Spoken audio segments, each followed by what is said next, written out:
পূর্ব কঙ্গোর গুরুত্বপূর্ণ শহর উভিরাতে প্রবেশ করেছে M23 বিদ্রোহী গোষ্ঠী। 10 ডিসেম্বর বুধবার স্থানীয় বাসিন্দা ও একাধিক সূত্রের বরাতে এই তথ্য নিশ্চিত করা হয়। বুরুন্ডি সীমান্তের কাছে অবস্থিত এই শহরটি কঙ্গোর সেনাবাহিনীর একটি গুরুত্বপূর্ণ ঘাঁটি হিসেবে পরিচিত। যুক্তরাষ্ট্রের ওয়াশিংটনে মার্কিন প্রেসিডেন্ট ডোনাল্ড ট্রাম্পের মধ্যস্থতায় কঙ্গো ও রুয়ান্ডার প্রেসিডেন্টের মধ্যে শান্তি চুক্তি নিয়ে আলোচনা হওয়ার এক সপ্তাহেরও কম সময়ের মধ্যে এ ঘটনা ঘটল।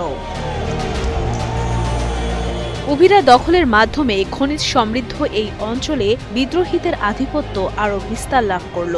লেক তাঙ্গানিকার তীরে অবস্থিত উভিরা শহরটি দক্ষিণ কিভু প্রদেশের রাজধানী বুকাভু গত ফেব্রুয়ারিতে M23 দখলে যাওয়ার পর থেকেই কিনশাসা সরকারের প্রশাসনিক সদর দপ্তর হিসেবে ব্যবহৃত হচ্ছিল। এটি একটি আঞ্চলিক সামরিক ঘাঁটি হিসেবেও গুরুত্বপূর্ণ, যার পতন বিদ্রোহীদের দক্ষিণ কিভুর বাইরে অন্যান্য এলাকায় অগ্রসর হওয়ার সুযোগ করে দিতে পারে। বুধবার বিকেল পর্যন্ত M23 শহরটি পূর্ণ নিয়ন্ত্রণে নিয়েছে কিনা তা স্পষ্ট নয়। কঙ্গোর সরকারি সূত্র জানিয়েছে, বেসামরিক নাগরিকদের নিরাপত্তার স্বার্থে সেনাবাহিনী এখনই কোনো পাল্টা পদক্ষেপ নিচ্ছে না।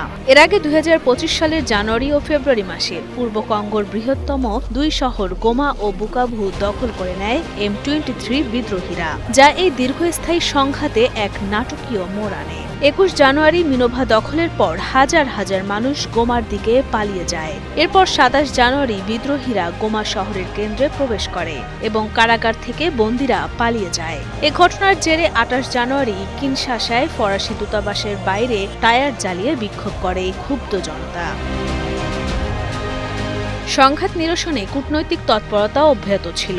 নভেম্বরে কাতারে এবং জুনে ওয়াশিংটনে মার্কিন পররাষ্ট্রমন্ত্রী মার্কো রুবিওর উপস্থিতিতে শান্তি চুক্তির রূপরেখা স্বাক্ষরিত হয়। সর্বশেষ 4 ডিসেম্বর ওয়াশিংটনে মার্কিন প্রেসিডেন্ট ডোনাল্ড ট্রাম্পের উপস্থিতিতে কঙ্গোর প্রেসিডেন্ট ফেলিক্স শিসেকেদি এবং রুয়ান্ডার প্রেসিডেন্ট পল কাগামে শান্তি চুক্তির প্রতিশ্রুতি পুনর্ব্যক্ত করেন।